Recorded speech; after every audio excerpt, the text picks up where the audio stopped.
Why do some women, aka you, tolerate relationships with men who treat them badly?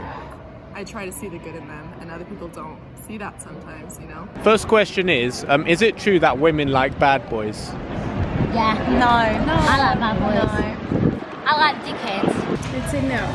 I think it depends on the person. In my case, sadly yes. I'd say no. I don't. In my case, it's not. I would personally rather date a nicer person. Why? Because they're rude. No, I think it's a maturity thing. I'm mature. They like the idea of being able to change the bad boy and see that there's something good that no one else can see. So you're attracted to them, but it's not good for like a relationship. It's not good for a relationship. It's like a short term. Bad boys typically are more like confident, and girls like the confidence. Oh, that's true. Have either of you ever had a crush on a bad boy? Who hasn't? Yeah, who hasn't? Yes. Okay, yes. Yes. No. Oh, no. Yes. Fuck them. No. Okay. They're dumb. Okay. I like them, but they're dickheads, so I don't really have a crush on them. No, I haven't. Yeah, definitely. I've dated a lot of them, so. I really don't think I've had a crush on a bad boy. I think the most bad boy I had a crush on was in kindergarten, and I liked him because he wore a pink shirt and that was his favorite color, and that was pretty rebellious for me, so. Do relationships with bad boys typically end well or end badly? Oh, end bad. I'm done. And they end bad.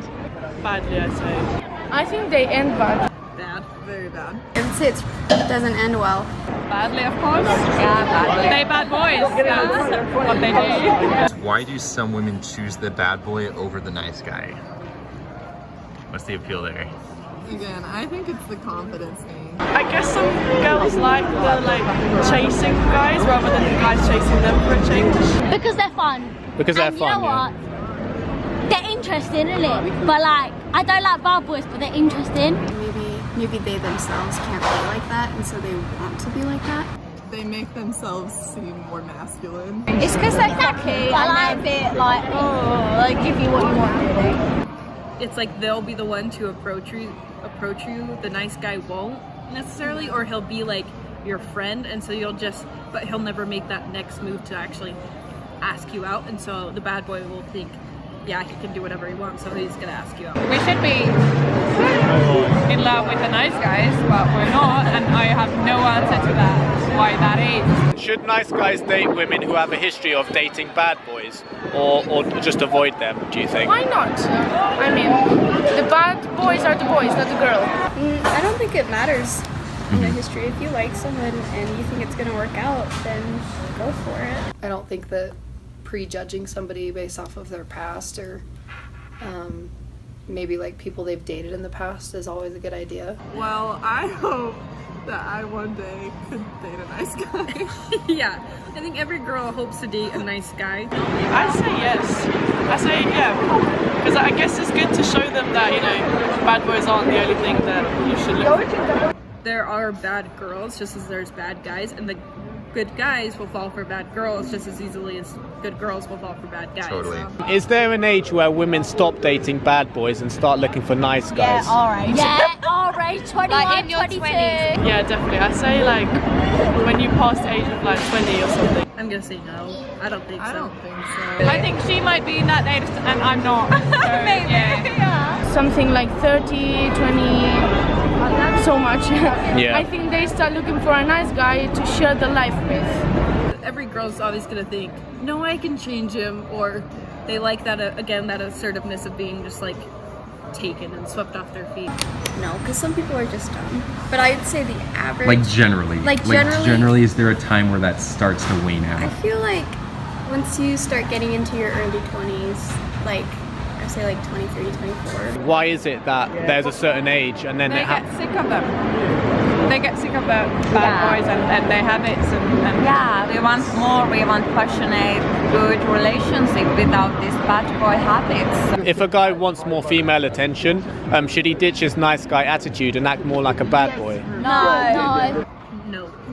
No. I wouldn't recommend, no. I don't think so. I think that you're eventually going to meet the right person, and I don't think it makes sense to try to be somebody that you're not. Normally, if you're not that guy, you can't fake it. Is it obvious if someone's like pretending to be a bad boy? Definitely.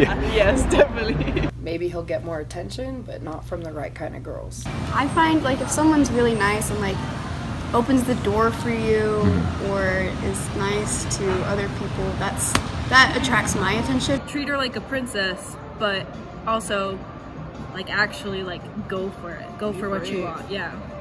Because that's hot. If you were trying to get attention, I'd say be kinder is better. Why do some women tolerate relationships with men who treat them badly?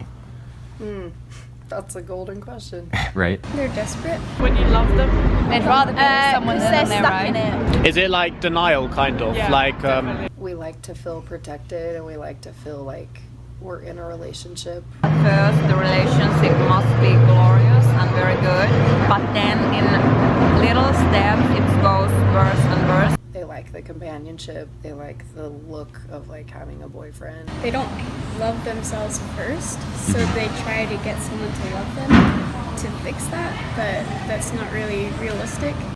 Is it a good idea to talk about the concepts that I cover in my videos in social situations, with female friends or with women that you're trying to date? Or is that just social suicide? That's a question that I was recently asked, and it's the topic of my latest video. In this video, I share a funny personal story about a man who would talk about this kind of stuff with women, and I also share how my female friends feel about my content. I talk about the kind of topics that you should be prioritizing when speaking to women, the kind of topics where the male interest and the female interest overlap. I talk about how to use certain topics of conversation to test the potential quality of friends and dates, as well as how to talk about these subjects in a way that isn't hostile or judgmental, but encourages women to open up and share their true feelings. If you're the kind of guy who wants to talk about this stuff with women, but doesn't really know if it's a good idea or not, you'll get a lot out of this video. Right now, for every video that I post on YouTube, I'm posting an additional bonus video on my Patreon page. That means that at the moment, you're only seeing half of the total content that I create. If you'd like to see the other half, then please go and sign up at my Patreon page. It's just a $5 a month subscription, and you get instant access to a whole bunch of exclusive content. It's a fantastic way to support the channel, and I really hope to see you over there.